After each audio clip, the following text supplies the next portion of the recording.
Gusot sa eroplano, sa likod ng pagkaantala. Naranasan mo na ba ang pakiramdam na tila ba ang buong mundo ay nakikipagsabuatan laban sa iyo, na sinasabotahe ang bawat kilos mo kung kailan kailangan mong maging maayos ang lahat? Madalas tayong nananalangin para sa mga buka na pinto, ngunit bihira nating pasalamatan ang Diyos para sa mga pintong binubuksan niya sa harap ng ating mga mukha. Itinuturing natin ang pagkaantala bilang isang sakuna, ngunit paano kung ang mismong sakunang, iyon ang tanging bagay na nagpapanatili sa iyong buhay? Nangyari ito kay David. Isang buong taon ang ginugol ni David sa pag-iipon para sa biyaheng ito.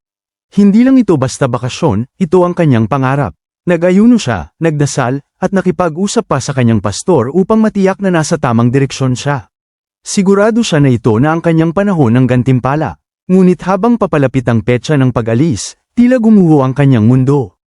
Una, nasira ang transmission ng kanyang sasakyan, na kumain sa malaking bahagi ng kanyang perang panggastos. Pagkatapos, nagkaroon ng pagkakamali sa bangko na nagpaantala sa kanyang natitirang pondo. Pagdating niya sa paliparan, pagod na siya at mainit ang ulo. Nang kumislap sa monitor ang mga salitang, "Flight delayed", naramdaman ni David ang matinding pait. Nagpabalik-balik siya sa terminal, bumubulong sa sarili, "Nagdasal ako araw-araw, Panginoon. Hinanap ko ang iyong mukha. Sinunod ko ang bawat tuntunin. Bakit ang gulo ng lahat?" Ang huling dagok ay dumating makalipas ang 1 oras. Isang gate agent ang nag-anunsyo sa basag na speaker, "Atensyon sa mga pasahero, dahil sa malakas at hindi inaasahang bagyo ng nyebe, ang Flight 402 ay opisyal ng kanselado. Mangyaring kunin ang inyong mga bagahe sa baggage claim." Tulala si David sa katahimikan. Hindi lang pagkabigo ang naramdaman niyang ipinagkanulo siya. Kinuha niya ang kanyang mga bag at bumagsak sa isang malamig na upo ang metal, habang pinagmamasdan ang paghampas ng nyebe sa mga bintana ng airport. "Bahala na," bulong niya, habang pinapahid ang luha ng pagkadismaya.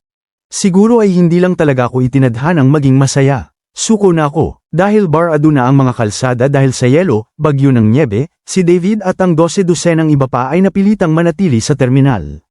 Ang hangin ay amoy ng pampakintab ng sahig at lumang kape. Bandang 2:00 ng madaling araw, ang mahihinang bulungan sa airport ay nag-ambala ng isang balita mula sa mga monitor.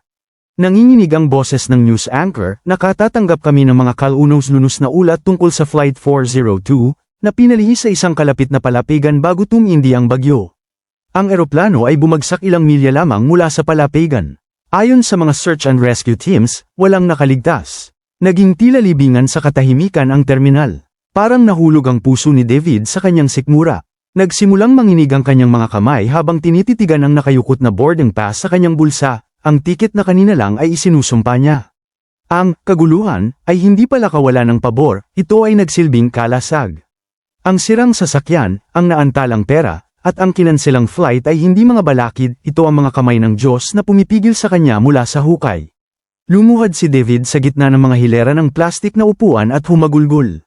Hindi na siya umiiyak para sa nawalang biyahe, umiiyak siya dahil sa pasasalamat sa isang Diyos na sapat ang pagmamahal sa kanya upang magsabi ng hindi nung nagmamakaawa siya para sa oo.